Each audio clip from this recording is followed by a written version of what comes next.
muchas gracias por el recibimiento, ahora sí que estas cosas nos hacen sentir pues contentos, ¿verdad? De alguna manera nos conocemos por algo y creo que nos buscaron por ahí en algún lugar y nos tienen considerados en alta estima. Yo agradezco mucho. Creo que mi mayor privilegio es servir al Señor. No tengo mayor cosa de que gloriarme más que el que Dios nos ha querido usar en diferentes lugares o en diferentes tiempos. Y hoy he querido compartir con ustedes, ya que es un tiempo de oración, es un tiempo de buscar a Dios. Esta es una reunión para orar. Le preguntaba yo al Señor, Señor, ¿qué quieres decirnos? Y muy a propósito de lo que escuché el domingo, de que vamos a empezar un tiempo de lectura y que lo iban a hacer por secciones, ¿no? Dijimos que se iba a leer Génesis, se iba a leer Salmos y se iba a leer Mateo, ¿cierto? Y entonces empecé a buscar al Señor y el Señor me vuelve a eso y me dice, aquí está. Y creo que por esa razón es que el tema de hoy es, a propósito de orar, oremos con propósito, ¿ok? Estamos iniciando un año y todo el mundo ahorita está escribiendo, ¿no? Al menos allá en Chiapas, estos primeros cultos son para escribir los propósitos del nuevo año. Y todo el mundo está preocupado por sus propósitos. Algunos pueden sentirse felices de haber terminado un año y de haber avanzado en ellos. Algunos los cumplieron totalmente, pero otros de plano pasó enero, febrero y después en marzo ya se nos olvidaron. ¿Qué es lo más importante? Yo creo que si usted ha venido dispuesto a escuchar al Señor, creo que va a poder tener un muy buen año, porque el Señor quiere transmitirnos a través de su palabra cuál es el verdadero propósito que debemos seguir, ¿ok? Así que bueno, me gustaría que pudiéramos tener nuestras Biblias listas para poder seguir los pasajes que vamos a leer. Y vamos a ir a Génesis primeramente. Vamos a ver ahí la primera oración. Sabiendo que orar es hablar con Dios, una comunicación con Dios. Aquí está la Biblia de mi hermana. Ahí está. Gracias. Sabiendo que orar es una comunicación con Dios, bueno, entendemos como comunicación que es la transmisión de información en dos puntos, ¿verdad? No solamente orar es decirle lo que yo quiero, sino orar es también escuchar su voz. Por ahí alguna vez su pastor publicó una frase que a mí me gustó mucho y que decía, lo más importante en la oración no es que Dios oiga lo que yo quiero, sino que yo oiga al Señor. Y eso me gustó mucho porque es bíblico y es precisamente lo que el Señor quiere, tener una relación con el ser humano. Así que orar significa eso. Y la primera oración que está ahí en Génesis 2, versículo 23, fue hecha por Adán. Cuando el Señor le presenta a Eva, le presenta a su mujer, Adán tiene su primera expresión, una primera oración de sorpresa, de alegría. ¿Y cuál es esa oración? ¿Alguien la recuerda? En la versión... De aquí soy. Exactamente. En la versión NBI es algo parecido de aquí soy. Dice, esta sí es, imagínense, esta sí es hueso de mis huesos y carne de mi carne. Entonces podemos darnos cuenta que Adán hace una primera oración de alegría, de alabanza a Dios, como de gratitud, decir gracias, esto sí era lo que yo necesitaba, justo lo que yo necesitaba. Y aunque los teólogos ven que la primera oración está en el 2.23, para mí empieza desde el 2.22, porque en el 2.22 es cuando Dios presenta a Eva. Y si hablamos de presentar, pues no estamos pensando en algo mudo, ¿no? Así como de que ahí está lo que te hice, a ver qué haces con ella. Sino cuando hablamos de presentar a alguien, es que estamos trayéndola, estamos comunicando todo lo que ella es. Ahorita recibí una presentación muy bonita que no me esperaba, que me imagino por ahí la buscaron porque yo nunca dije eso, pero fue una presentación tan linda que uno dice, wow, qué lindo, Dios me ha bendecido mucho, ¿no? Bueno, Dios presenta a Eva y le dice, ella es lo que yo creé para ti. Y me imagino que da todas sus virtudes, así como ahorita me están agradando, ¿verdad? Diciendo todo lo lindo que puedan ver de mí. Entonces ahí empieza la primera oración, una comunicación entre Dios y el hombre, en este caso entre Dios y Adán. Dios dice, Dios bendice, Dios produce una alegría, una bendición especial en Adán, y Adán responde en alabanza al Señor. Así que, pensando en cuál es la primera oración, usted ya puede decir, fue la que Adán hizo cuando dio gracias a Dios y alabó al Señor.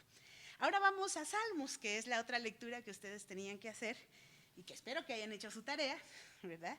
Vamos a ir al Salmos capítulo, vamos a darle una ojeada al capítulo 3, al capítulo 4 y al capítulo 5. Nos podemos dar cuenta que el libro de los Salmos tiene 73 salmos hechos por David, ¿verdad?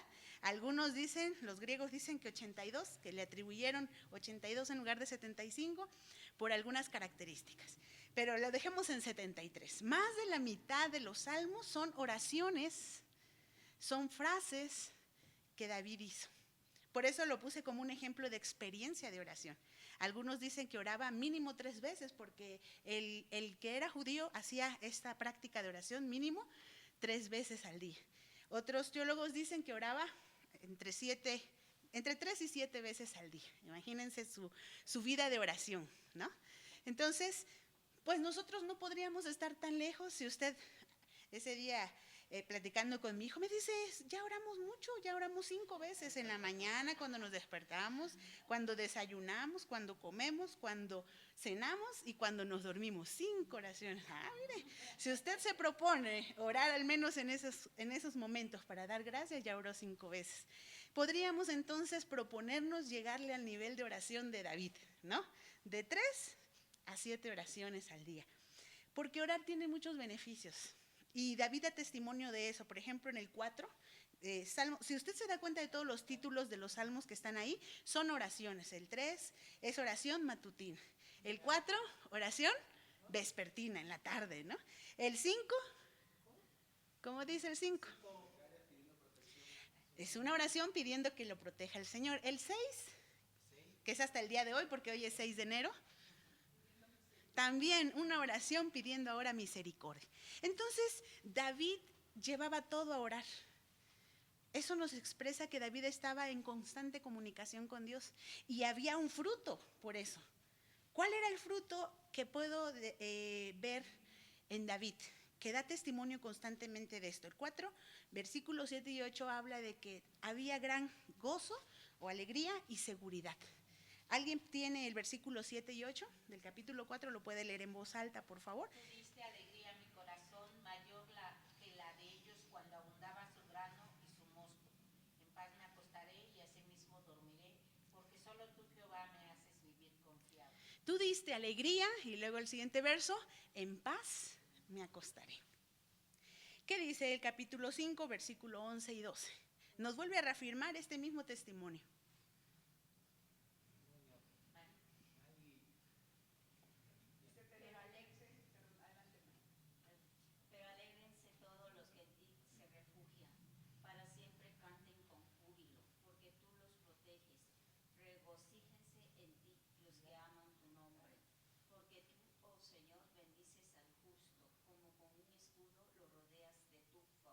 Alégrense, porque Dios nos protege, nos cuida y nos rodea como un escudo y está a favor nuestro. Esa era la experiencia de David, que Dios produce alegría y produce seguridad. Así que si nosotros quisiéramos ver la oración como algo para obtener un resultado, un beneficio, pues vale la pena, ¿no? En medio de este mundo en donde la seguridad es un lujo, podemos decir, gracias Señor, porque a través de ti, a través de platicar contigo y de interactuar con tu presencia, tú me llenas de seguridad y me llenas de alegría. Y esa alegría o ese gozo va más allá de las circunstancias de nuestro alrededor. Nosotros sabemos que David pasó circunstancias muy, muy difíciles, ¿no? De hecho, estos salmos fueron hechos cuando él estaba siendo perseguido. Por ejemplo, los primeros salmos, cuando dice en paz me acostaré, estaba siendo perseguido por su hijo. En aquel tiempo donde su hijo se rebeló contra él. Entonces estamos dándonos cuenta que David no estaba precisamente libre de preocupaciones o libre de problemas. Su alegría y su confianza provenían de Dios. Y él podía decir, en paz me acostaré, sabiendo que su hijo podía en cualquier momento darle un golpe de estado, matarlo incluso.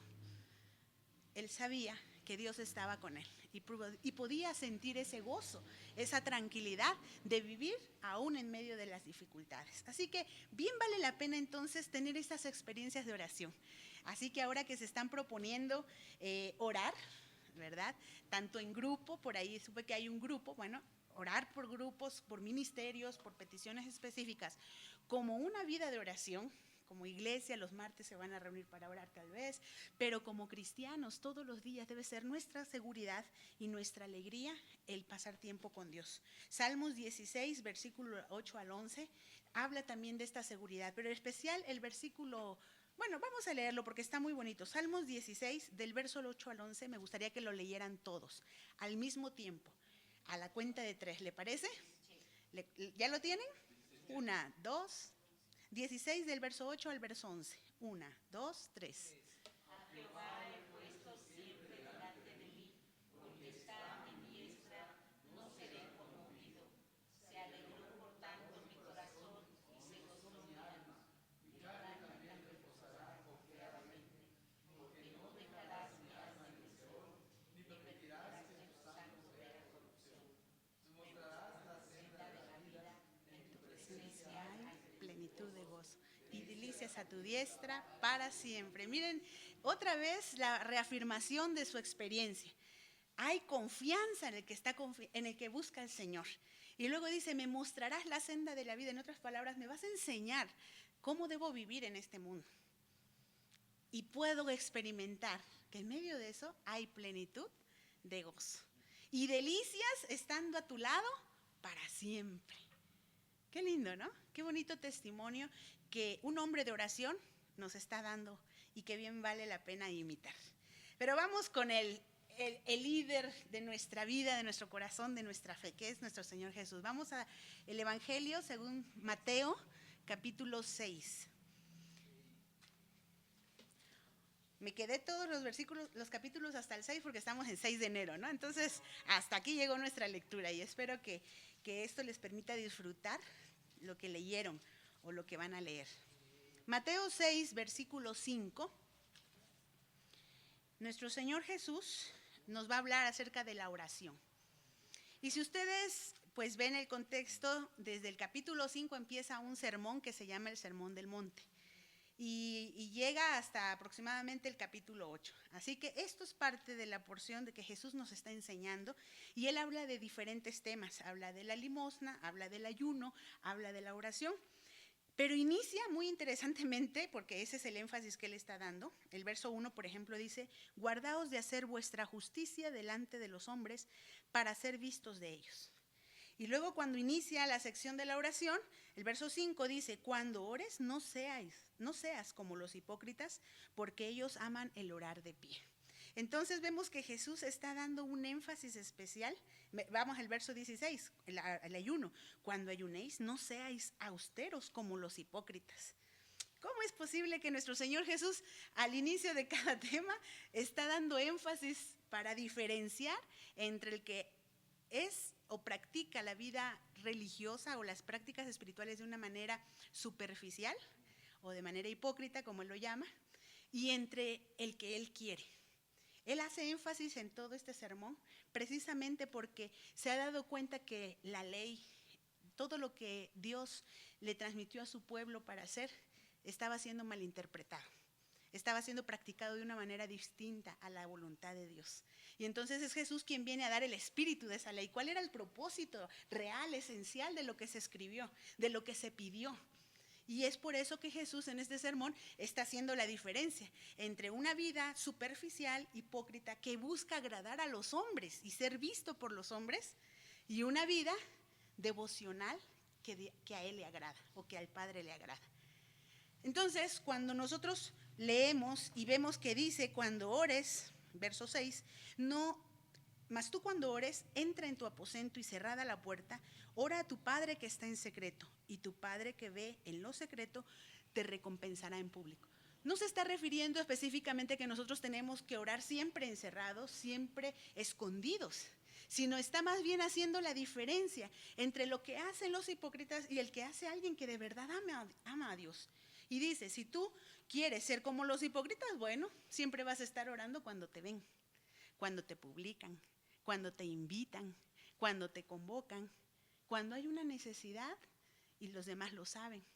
Pero cuando tu verdadero propósito es tener una vida devocional agradable a Dios, lo vas a hacer aun cuando nadie te vea, aún cerrada la puerta, aun cuando nadie se dé cuenta. Y Dios te va a recompensar por eso.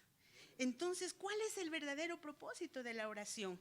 ¿O qué es lo que Jesús quería rescatar? Bueno, lo primero es que nuestra verdadera devoción está en agradarle a Él, no en agradar a las personas. Y esto debemos tenerlo muy presente. Nuestro Señor Jesús dice, versículo 5, y cuando ores no seas como los hipócritas, porque ellos aman el orar en pie en las sinagogas y en las esquinas de las calles para ser vistos de los hombres. De cierto os digo que ya tienen su recompensa. Esta palabra recompensa lo que está diciendo es, ellos ya obtuvieron el fruto de lo que ellos querían, lo que trabajaron. ¿Y qué fue lo que trabajaron? Su ego, ¿no? Ellos querían que las demás personas vieran cómo oraban. Se llenaban de textos bíblicos, se ponían a orar para que todos los vieran. Y entonces, ¿qué obtenían? Reconocimiento. Y la gente decía, wow, ahí está el santísimo. Ahí está el superpastor. Ahí está el reverendo. Y todo el mundo alababa lo que ellos hacían. Y eso era lo que llenaba sus corazones. Pero eso está muy lejos de ser lo que Dios quiere. Y por eso es que el Señor Jesús nos invita a tener una vida devocional. Que lo que nos mueva sea el agradarle a Él. El que seamos escuchados por Él y que Dios nos hable y nosotros escuchar su voz de viva voz. Y es verdad que cuando uno está en público, normalmente se preocupa más por las palabras que va a decir, ¿no? Por no sonar repetitivo a veces, por no tentar el tema espinoso de ciertos hermanos, porque sea rapidito, porque hay algunos que ya se quieren ir, porque no digamos algo o digamos algo para que el otro entienda lo que no le puedo decir en persona, entonces se lo digo a través de la oración. Entonces nos damos cuenta que realmente orar en público no es que sea malo, pero muchas veces atiende a otros propósitos, que cuando nosotros lo hacemos en privado, no hay más que Él y nosotros. Entonces las vanas repeticiones ya no son necesarias, porque platicamos como platicar con alguien a quien vemos todos los días. Entonces las vanas repeticiones ya no son producto de un nerviosismo, porque qué digo y ahora tiene que sonar espiritual, no puedo decir papito lindo, entonces digo mejor Padre Santo, ¿no? Entonces el orar en lo secreto, el orar sin vanas repeticiones, el orar en lo íntimo, lo que muestra es a quién quieres agradar tú. Decía un autor en un libro que ahorita lo leí hace muchos años, ya no recuerdo el nombre del libro, pero recuerdo esa frase que me quedó muy grabada. Él decía, ¿quieres saber la fama del predicador? Ve un domingo en la mañana al culto. Y todos los que llegan es porque aman cómo predica su pastor. Pero ¿quieres saber la fama de Jesús? Ve a un culto de oración. Y ahí sabrás quiénes realmente aman estar con Él.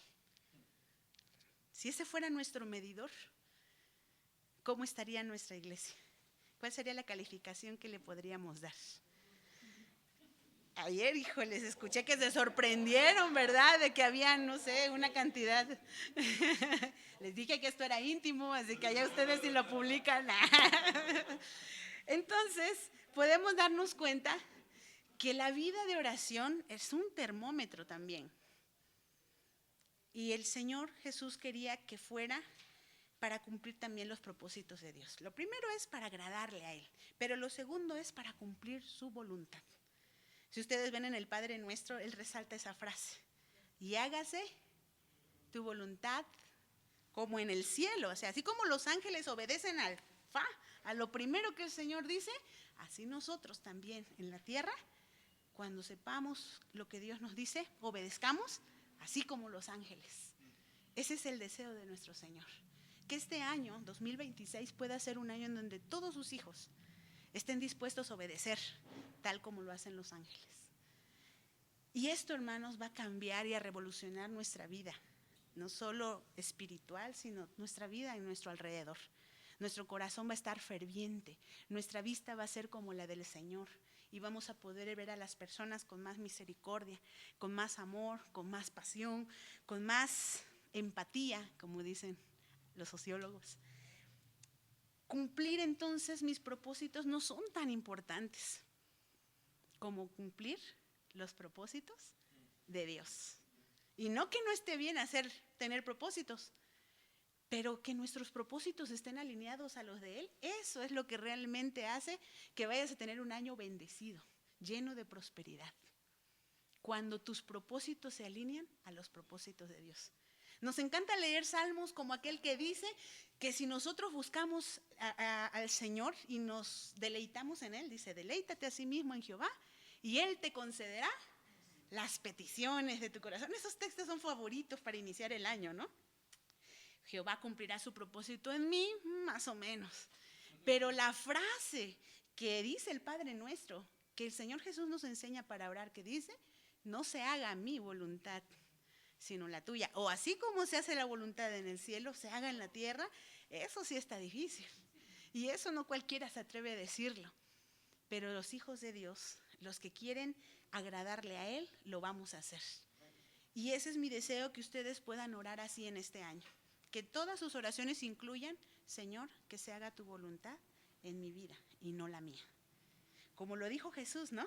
En esa hermosa oración ahí en Mateo 28:42, Él dijo, si fuera de mí, si fuera posible, Señor, que pase de mí este sufrimiento, este trago amargo que me toca llevar. Pero no se haga como yo quiero, sino como tú quieres. Miren qué lindas las palabras de Jesús, porque Jesús está en un momento difícil, hermanos, de agonía. Y Él no esconde lo que siente. Él no aparenta ante el Señor. Que a veces creemos que aparentar ante los demás o ante el Señor nos hace más fuertes. Creemos que ese texto que dice, diga el débil fuerte soy, significa que todo el tiempo debe ser yo soy fuerte, yo soy fuerte. No, nosotros debemos entender que somos débiles. Debemos entender y tener bien claro que tenemos dificultades, pero que en el Señor las cosas pueden ser diferentes, aún a pesar de mí, aún a pesar de mis limitaciones. Y entonces el Señor Jesús está orando en agonía y le dice así al Señor, por favor, si fuera posible, que pase de mí esta copa. Le solicita. Cuando el Señor nos amaba, cuando el Señor sabía que venía a eso, ese era su propósito en la tierra, venir a salvar a los que se habían perdido. Sin embargo, se dio la oportunidad de ser sincero con el Padre y pronunciar estas palabras. Seamos sinceros con Dios, hermanos. Reconozcamos nuestras debilidades, nuestros pecados. Parte de la oración modelo que ayer aprendíamos con la manita era reconocer, pedir perdón.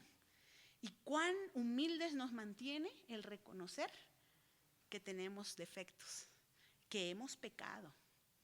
Nos mantiene frescos, nos mantiene actualizados en nuestra relación con Dios. Y Dios quiere, hermanos, a través de la oración, que su voluntad se haga en nosotros.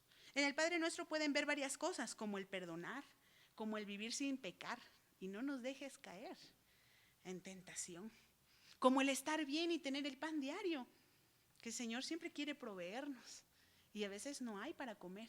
Pero les digo una cosa, hemos visto tantos testimonios, los hemos vivido, en donde no hay nada en la bolsa, pero Dios manda de sus bendiciones que son muy bellas, ¿verdad? Que son muy abundantes, que después de que no había ni para la tortilla, ahora hasta pollo comemos. Entonces Dios es bueno, hermanos. Y todo aquel que le busca de verdad, de corazón, dice la palabra de Dios, lo encuentra. Así que lo hagamos. La tercera cosa es buscar las recompensas espirituales y no las terrenales. Dios nos quiere recompensar, pero Él nos va a recompensar de manera espiritual. En ese mismo pasaje que nosotros leímos hace un momento, el versículo 6 dice, en la parte final, y tu Padre que ve en lo secreto, te recompensará en público. ¿Habrá recompensa o no habrá recompensa? Sí, ¿verdad? Entonces miren qué lindo y generoso es nuestro Dios. Dice, aquellos, los hipócritas, los religiosos, buscan recompensas, pero son pasajeras. Y ya la tienen porque ya les aplaudieron, ya los reconocieron. Bien por ellos, pero se están perdiendo las recompensas del Padre, las espirituales. ¿Cuál quisiera usted? Si hablamos de, si realmente hemos vivido cómo recompensa el Señor, todos los que lo hemos vivido no podríamos, seríamos muy injustos y mentirosos si dijéramos que preferimos las recompensas terrenales. Dios sabe bendecirnos de una manera extraordinaria, maravillosa. Y lo hace en las maneras más sorprendentes y justo en el momento en lo que necesitamos. Entonces, hermanos, busquemos esas recompensas espirituales. Proverbios 11:18 es un verso que me gustó porque habla de estos dos tipos de recompensas. La que busca el impío, o sea, la persona que hace lo malo, pero también quiere sentirse bien, ¿no? Y la persona que hace lo correcto, el justo, el que hace la voluntad de Dios. Por favor, en voz alta, hermana. El impío hace obra falsa, mas el que siembra justicia tendrá galardón firme. El que siembra justicia tendrá galardón firme. En otras palabras, que permanece. Nuestras recompensas, hermanos, son terrenales, pero también lo serán eternas, espiritualmente y eternas. Gloria a Dios por eso, ¿no? No nos cansemos de hacer el bien, porque a su tiempo segaremos, dice la palabra, ¿no? Fíjense, hermanos, que a veces el ser humano se deja llevar por las apariencias más que por los principios bíblicos. Y hay un pasaje que es uno de mis favoritos, en la cita que di, Proverbios 11:18. Hay un pasaje que es de mis favoritos, que es Gálatas 6, versículo 7, donde dice, no os engañéis. O sea, por favor, no se engañen a sí mismos pensando en que lo que ustedes hacen de apariencia va a tener un resultado. Como el impío, ¿no? Que hace las cosas para ser visto, que hace las cosas para sentirse bien y tener recompensa inmediata. No lo hagan así. Dice, no se engañen. También tengan en cuenta que tampoco a Dios lo engañan, porque Dios no puede ser burlado. Entonces, si ni nos podemos engañar, ni podemos engañar al Señor, entonces, ¿qué estamos haciendo? Y termina diciendo, todo lo que el hombre sembrare, eso también segará. ¿Saben, hermanos? Cuando yo entendí eso, tuve una liberación espiritual muy linda, porque dejé de preocuparme por lo que los demás decían, hacían, pensaban o actuaban. Porque a veces en nuestro sentido de justicia tan alto que nos da, ¿verdad? Porque somos cristianos, no solo nos queremos regular a nosotros, sino más bien regulamos a otros, ¿no? Que los demás hagan lo que yo pienso que es correcto. Y nos pasamos regañando a medio mundo. Y nos pasamos diciendo lo que no está bien y deberían haber hecho bien. Y eso habla de algo bonito en nosotros, que es que queremos que todo esté perfecto. Pero Jesús también en este mismo sermón habla y dice que no veamos la pajilla, esa basurita que está en el ojo de nuestro hermano. O sea, ese defectillo que tiene, no nos preocupemos por eso, nos preocupemos por la viga. ¿Usted sabe la diferencia entre una viga y una paja? Una viga es una cosa así de madera y una paja... En otras palabras, el Señor nos está diciendo, yo estoy interesado en ver lo que tú haces, en atender esa viga, eso que te estorba, eso que no te deja estar. Algunos psicólogos dicen que actuamos de manera en espejo, entonces todo lo que nos molesta de los demás realmente nos molesta de nosotros mismos. Entonces, qué tremendo, ¿no? Lo que Jesús nos está enseñando. Nos está invitando entonces a que vivamos una vida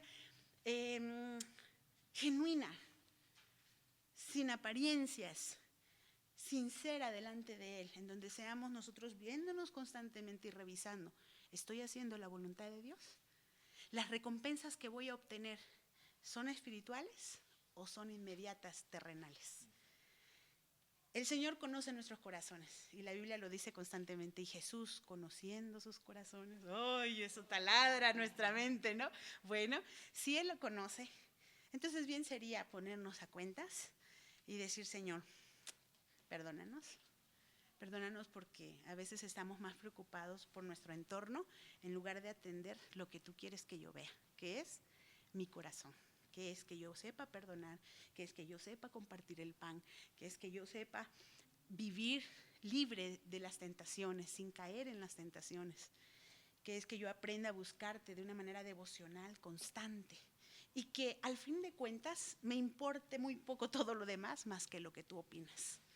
Cuando usted actúe así, se va a comportar correctamente en lo secreto y en lo público. Ayer nos tocó orar en lo público y me acordé de este pasaje y yo dije, sí, pero eso era si quería ser visto. Y hoy no quiero ser vista, lo que quiero es orar con mis hermanos. Entonces ahí eso es lo que Dios ve, la diferencia en lo que hay en tu corazón. ¿Cuál es tu motivación a la hora de orar? ¿Cuál es tu motivación a la hora de buscar al Señor? A veces oramos para que Dios cambie a mis hijos, pero nosotros no estamos dispuestos a cambiar nuestro trato con ellos. Y entendiendo que ellos son resultado también de lo que hemos sembrado, debemos analizarnos. Empecemos a buscar de Dios, hermanos, como Él lo pide. ¿Les parece? Les invito a que se pongan